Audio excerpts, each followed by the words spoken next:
Bem-vindos e bem-vindas ao Psi em Áudio. Hoje a gente tem um papo bem focado, sabe? Vamos mergulhar num tema-chave para quem estuda ou já trabalha com psicologia: as técnicas de avaliação para suspeita de transtornos do humor. A ideia é explorar a CID-11, que é a classificação mais nova, comparar um pouco com o DSM-5, enfim, entender como avaliar esses quadros na prática. É para destilar o essencial mesmo, para quem está na graduação, na pós ou até ralando para concurso. Exatamente. A gente vai usar esse material para navegar pelas definições que estão valendo agora, né? Pelas mudanças importantes que rolaram nas classificações. E também dar uma olhada nos instrumentos que a gente usa na clínica e na pesquisa para identificar e avaliar esses transtornos. Perfeito, então vamos começar desembrulhando isso. Como é que a CID-11, a Classificação Internacional de Doenças mais recente, organiza os transtornos do humor? A fonte da OMS fala em dois grandes grupos, né? Isso. Basicamente, a CID-11 divide em transtornos depressivos de um lado e do outro os transtornos bipolares e transtornos relacionados. É uma reorganização, assim, bem diferente da CID-10. E a definição desses transtornos agora se baseia muito nos tipos de episódios de humor que a pessoa apresenta. Sabe, depressivo, maníaco, misto, hipomaníaco, e como esses episódios se combinam ao longo do tempo. São como os blocos de construção do diagnóstico. Entendi. Os episódios são a base. Exato. E uma mudança de estrutura que vale a pena notar, o transtorno distímico e o ciclotímico, que antes ficavam meio que numa categoria à parte de transtornos persistentes, agora na CID-11 eles entram como transtornos primários do humor. O distímico, junto com os depressivos, e o ciclotímico com os bipolares. Ah, interessante essa mudança de status. Reflete um entendimento um pouco diferente sobre a natureza deles, né? Faz sentido. Agora, uma parte que sempre gera debate. Como é que a CID-11 conversa ou não conversa com o DSM-5, que é outro manual super usado? O material até cita um trabalho do FIRST e colaboradores que tentou mapear justamente isso, né? As semelhanças e as diferenças. Sim, e entender essas diferenças é crucial. Primeiro, a estrutura. A CID-11 junta tudo sobre transtornos do humor, como a gente falou. Já o DSM-5 tem capítulos separados para transtornos bipolares e para transtornos depressivos. Só aí já muda a organização. Só isso. Pega o episódio misto, por exemplo. Na CID-11, ele é definido pela presença marcante e simultânea, ou que alterna muito rápido, de sintomas maníacos e depressivos. Juntos ou alternando rápido? Isso.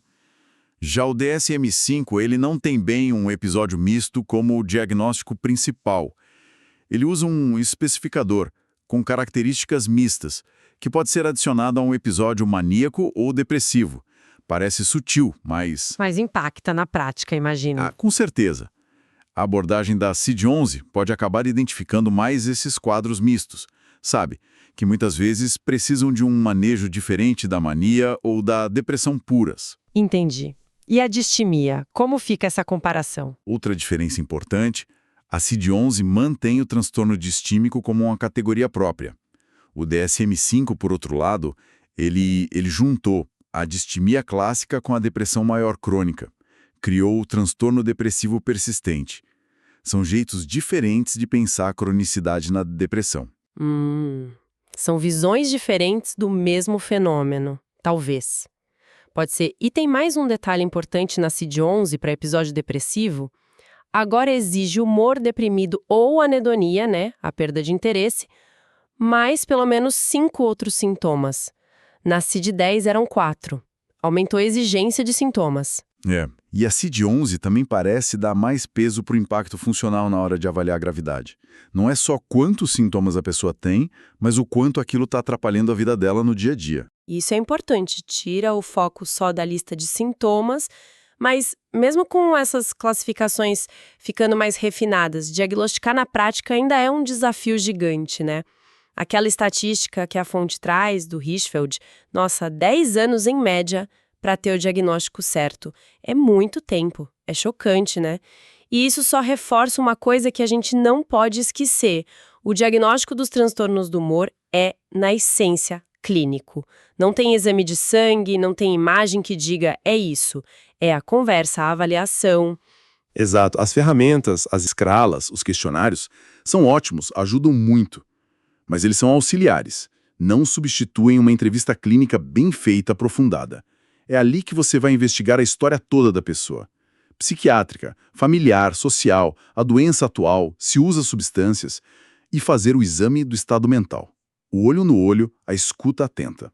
Fundamental. O desafio é justamente esse: como usar bem as ferramentas padronizadas que ajudam a rastrear, a medir gravidade, sem abrir mão do julgamento clínico, da sensibilidade para captar as nuances de cada caso, equilibrar a ciência e a arte da clínica, né? Perfeito.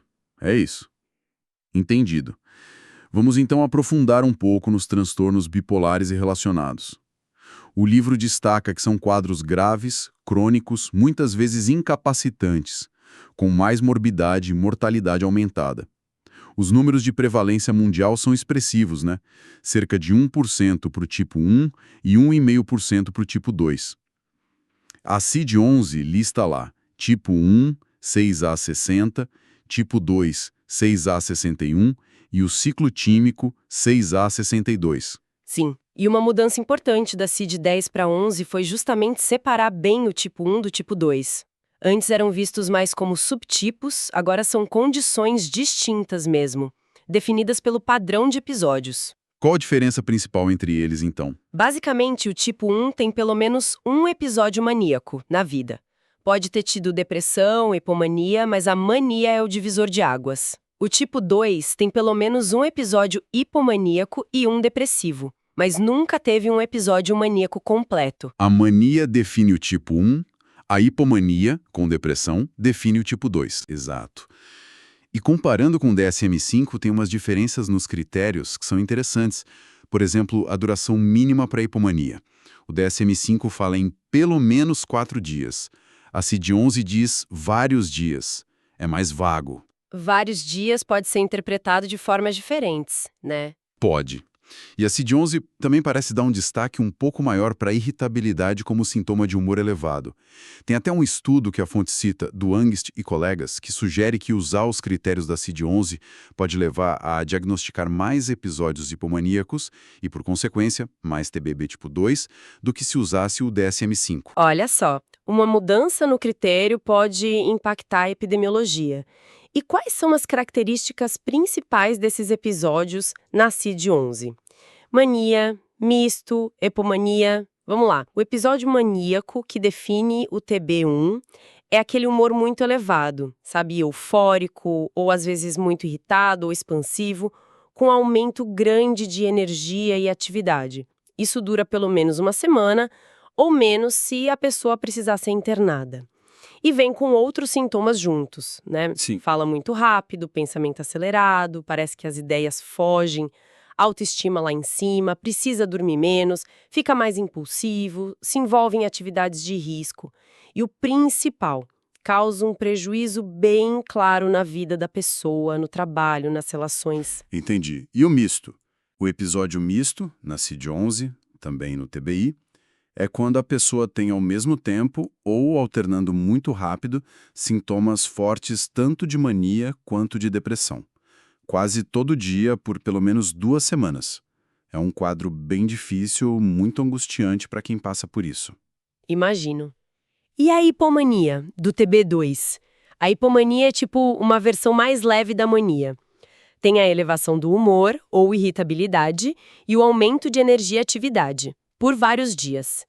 Os sintomas são parecidos com os da mania, fala mais, dorme menos, mais ideias, mas são menos intensos. E o ponto crucial, não causa aquele prejuízo grave no funcionamento que a mania causa, nem tem sintomas psicóticos.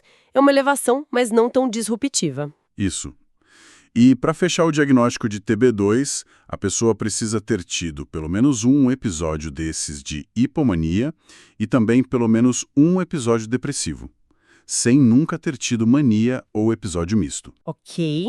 E o episódio depressivo no contexto bipolar é igual ao da depressão comum? Os sintomas são os mesmos que a gente vai ver na depressão unipolar. A diferença é o contexto. Ele acontece numa pessoa que também tem ou teve episódios de mania ou hipomania. Essa história prévia é o que muda o diagnóstico para o espectro bipolar. Entendi. E faltou o ciclotímico. Ah, sim. O transtorno ciclotímico, 6A62. Pensa numa instabilidade de humor mais crônica, que dura pelo menos 2 anos. A pessoa tem vários períodos com sintomas hipomaníacos e vários períodos com sintomas depressivos. Mas esses sintomas não são intensos ou numerosos o suficiente para fechar o critério de um episódio completo de hipomania ou depressão. É como uma gangorra mais suave, mais constante. Exato. Uma oscilação persistente, mas que não chega nos extremos dos episódios completos, mas ainda assim causa sofrimento ou algum prejuízo. E a novidade na CID-11 é que ele está agrupado junto com os bipolares. Certo. É um espectro bem complexo mesmo. E para ajudar o clínico a navegar nisso tudo, quais ferramentas a fonte menciona? Olha, para rastreio, para ajudar a levantar a suspeita, tem o MDQ, o Mood Disorder Questionnaire. É um questionário rápido de autorrelato para ver se a pessoa pode ter tido sintomas de mania ou hipomania. Útil para triagem inicial. Isso. E tem também o HCL-32, que é o Hypomania Symptom Checklist. Esse é mais focado em sintomas hipomaníacos e pode ser interessante usar em pacientes que chegam se queixando de depressão para investigar se não houve hipomania antes. A boa notícia é que ambos têm validação aqui para o Brasil. Ótimo. E para ajudar no diagnóstico mesmo, aí entram as entrevistas estruturadas ou semi-estruturadas, como a CID ou a MINI. Elas ajudam a cobrir todos os critérios de forma sistemática. Mas um ponto de atenção que a fonte levanta. Elas ainda não estão totalmente atualizadas para refletir exatamente os critérios da CID-11. Então tem que usar com cautela sabendo dessa limitação. Exatamente. E para medir a gravidade dos episódios. Para a mania mais famosa é o IMRS, a Young Mania Rating Scale. O clínico aplica e consegue um número que indica a intensidade dos sintomas maníacos. E para depressão no contexto bipolar. A fonte sugere a BDRS, a Bipolar Depression Rating Scale, que tenta captar algumas características mais específicas da depressão bipolar. Também temos validações brasileiras para essas escalas, o que facilita o uso. E além do humor tem a questão cognitiva, né? Sim, a fonte menciona a avaliação neuropsicológica, cita baterias como a da ISBD, que também foi validada aqui, para avaliar atenção, memória, funções executivas, áreas que frequentemente estão afetadas no transtorno bipolar. A tabela 8.2 até lista uns testes específicos, tipo trail-making, stroke, mas olha, é fundamental repetir. Todas essas ferramentas são auxiliares. O MDQ depende do paciente se lembrar e reconhecer os sintomas, o que nem sempre acontece na mania ou hipomania. A IMRS mede intensidade, não faz diagnóstico. O julgamento clínico continua sendo a chave. Sempre. A entrevista detalhada, conversar com familiares, especialmente no TB1 onde a crítica pode estar ausente. Isso é insubstituível. E identificar a hipomania no TB2 é um desafio enorme, porque a pessoa pode não ver como um problema, pode até gostar daquela energia extra. Diferenciar ciclotimia de alguns transtornos de personalidade também exige muita experiência clínica. Fica claro. Vamos virar a página agora para os transtornos depressivos. A dimensão do problema é assustadora, né? Prevalência altíssima. Mais de 300 milhões de pessoas no mundo, segundo uma estimativa de 2019. É uma das maiores causas de incapacidade. Pois é. Anos vividos com incapacidade dá-lhes. O impacto é enorme. E ainda aumenta o risco de outras doenças, como diabetes, problemas cardíacos, e tem a questão da cronicidade. A fonte diz que cerca de 20% dos casos viram uma depressão crônica, durando mais de 2 anos, com todo o prejuízo que isso traz. E a CID-11 organiza como? Episódio único, 6A70, recorrente, 6A71, distímico, 6A73 e o misto de ansiedade e depressão, 6A73. Isso, e aqui também tem diferenças para o DSM-5. A CID-11 separa bem o episódio único do recorrente. O DSM-5 chama tudo de transtorno depressivo maior. Já falamos da distimia, que na CID-11 é só transtorno distímico, E o transtorno disfórico pré-menstrual. O TDPM na CID-11, ele aparece na lista dos transtornos depressivos, mas a localização principal dele é lá no capítulo de doenças do sistema geniturinário. Isso para marcar bem a ligação com o ciclo menstrual. Entendi. E como a CID-11 define esses transtornos depressivos? O episódio depressivo é a base. Dura pelo menos 2 semanas. Tem que ter humor deprimido ou aquela perda de interesse e prazer bem marcante quase todo dia, na maior parte do dia. E mais pelo menos 5 outros sintomas: dificuldade de concentrar, culpa excessiva, desesperança, alterações de apetite ou sono, muita fadiga, ideias de morte. Uma constelação de sintomas. Exato. Se a pessoa tem só um episódio na vida, é transtorno depressivo de episódio único. Se tem 2 ou mais, separados por alguns meses sem sintomas, aí vira recorrente. E o ponto crucial: para ser depressão unipolar, não pode ter tido história de mania, hipomania ou episódio misto. Nunca. Essa é a grande divisão com o espectro bipolar. Precisamente. Aí temos o transtorno distímico, 6A72. Na CID-11, é aquele humor depressivo que persiste por pelo menos 2 anos, na maioria dos dias. Vem com outros sintomas junto, tipo baixa autoestima, fadiga, dificuldade de tomar decisão, mas que não chegam a ser tão intensos ou numerosos para fechar critério para um episódio depressivo completo nesses primeiros 2 anos. É uma depressão mais arrastada, de menor intensidade inicial. Isso, mais crônica. E claro, sem história de mania ou hipomania. O livro até menciona a ideia de usar o termo depressão crônica como um guarda-chuva para essas condições persistentes, o que pode ser útil na prática. Faz sentido. E o misto de ansiedade e depressão? Esse é para aqueles casos onde a pessoa tem sintomas tanto de depressão quanto de ansiedade, por pelo menos 2 semanas. Mas nenhum dos 2 grupos de sintomas é forte o suficiente para fechar o diagnóstico de um transtorno depressivo específico ou de um transtorno de ansiedade específico isoladamente. É um quadro misto, mas que não chega a ser um episódio completo de nenhum dos 2. Um quadro subsindrômico misto. Exato. E, só para mencionar rapidamente, o transtorno disfórico pré-menstrual, GA364.41, são aqueles sintomas de humor, cognitivos, físicos, que aparecem na fase final do ciclo menstrual. Melhoram quando a menstruação desce, acontecem na maioria dos ciclos e causam um sofrimento ou prejuízo real. Ok. E para avaliar a depressão, quais instrumentos a fonte destaca? Para medir a gravidade, a escala de Hamilton para depressão, a HDRS, é considerada o padrão ouro. Mas ela é aplicada pelo clínico. Heteroaplicada. Isso. E tem o inventário de depressão de Beck, o BDI-2, que é super famoso e é de autorrelato. A pessoa mesmo preenche. As duas ajudam a classificar se a depressão está leve, moderada ou grave, o que é importante para guiar e monitorar o tratamento. E para avaliar a resistência ao tratamento, quando a depressão não melhora fácil. Aí a fonte cita o Maudsley Staging Method, o MSM, é um modelo que tenta olhar para várias dimensões para classificar essa resistência. Duração do episódio, quantos tratamentos já falharam, intensidade dos sintomas, é uma visão mais completa da dificuldade do quadro. E para a ansiedade junto com a depressão, que é super comum? Tem o MASC, Mood and Anxiety Symptom Questionnaire. Ele é interessante porque tem subescalas que tentam separar sintomas que são mais específicos da depressão, outros mais específicos da ansiedade e aqueles que são comuns aos 2. Ajuda a entender melhor essa comorbidade. Legal, várias ferramentas úteis. Sim, mas, de novo, o alerta. Escalas como a Hamilton e o Beck medem gravidade em quem já foi diagnosticado. Elas não servem para fazer o diagnóstico sozinhas. A entrevista clínica continua sendo essencial.